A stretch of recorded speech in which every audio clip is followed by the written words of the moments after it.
पटना से बैदा बुलाई द हो नजरा गईनी गुइया। पटना से बैदा बुलाई द हो नजरा गईनी गुइया। नजरा गईनी गुइया, नजरा गईनी गुइया, नजरा गईनी गुइया।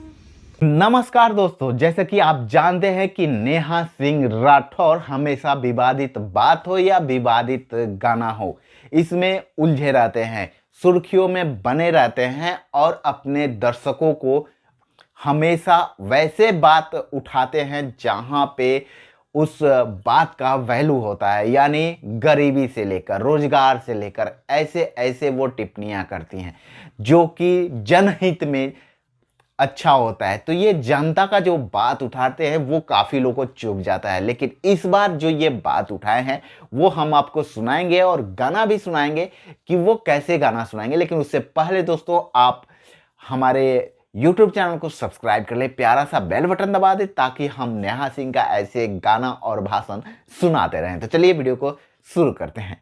पटना से बैदा बुलाई द हो नजरा गईनी गुइया। पटना से बैदा बुलाई द हो नजरा गईनी गुइया। नजरा गईनी गुइया, नजरा गईनी गुइया, नजरा गईनी गुइया। अरे पटना से बैदा बुलाई द नजरा गईनी गुइया।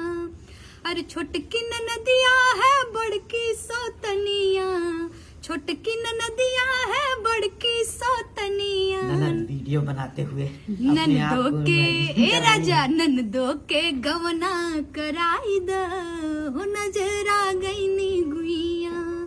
बार बलम गईले पूर्वी बतनिया, पूर्वी बतनिया। अच्छा थोड़ा कोरस दो। पूर्वी बतनिया हो पूर्वी बतनिया। बार बलम गईले पूर्वी बतनिया। कवनो सने सा पहुंचा चाहूं पाए दो। हाँ, कवनो सने सा चाहूं पाई द हो नजरा गईनी गुइया। पटना से और गाती हूँ।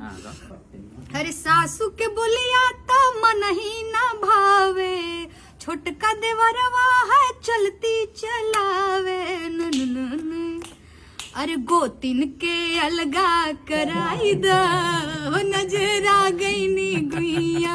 पटना से बैदा बुलाई द बहुत अच्छा गया। नजरा गई दुनिया के तनी टीका लगा दिया तो तनी नजर उतर गया। और दूसरा भी सुनाओ आप लोगों को। वीडियो बहुत लंबा हो नहीं लंबा होने तो अरे कट करके दूसरा बना लेना। दूसरा नहीं, चलो कंटिन्यू करो। मेरा साथ दोगे? जो ठंड है, मैं खुश हूँ, मैं गाना चाहती हूँ। जो मन मैं शारदा सिन्हा जी को याद कर रही हूँ तो मैं सुनाना चाहूंगी। आप मेरे साथ मैं देंगे? प्रयास करूंगा।